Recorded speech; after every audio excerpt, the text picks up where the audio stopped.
পথগুলোর খুবই বেহাল অবস্থা। অবশ্যই এই পথের উন্নতি হওয়া দরকার, আরও সুন্দর হওয়া দরকার। বর্ষাতে আরও বেশি খারাপ অবস্থা হয়ে গেছে। এটা বাংলাদেশ সড়ক কর্তৃপক্ষকে এটা বিবেচনা করা উচিত, দেখা উচিত। কারণ কমলাপুর রেল স্টেশন হলো বাংলাদেশের ভিতরে সবথেকে বড় এবং লার্জেস্ট রেলওয়ে স্টেশন।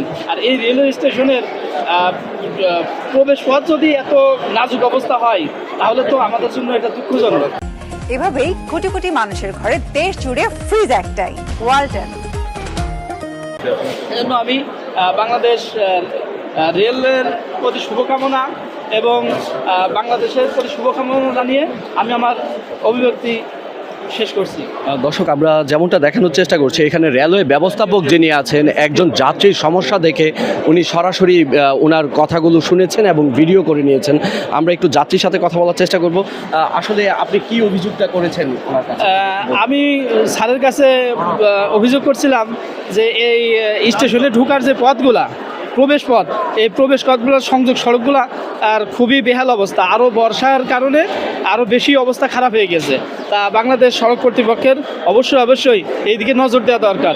কারণ আমাদের এই কমলাপুর রেল স্টেশনটা বাংলাদেশের ভিতরে সবথেকে লার্জেস্ট, সবথেকে বড় রেলওয়ে স্টেশন। এটা আমাদের ভাবমূর্তির বিষয় যে সবথেকে বড় রেলওয়ে স্টেশনের এই যে প্রবেশ পথ, সংযোগ পথ যদি এত বেহাল দশা হয় তাহলে অন্যান্য ক্ষুদ্র যে রেল স্টেশনগুলো সেগুলোর কী অবস্থা। এজন্য বাংলাদেশ সরকারকে বলবো, বাংলাদেশ সড়ক কর্তৃপক্ষকে বলবো এই বিষয়ে যথাযথভাবে আপনারা নজর দেন।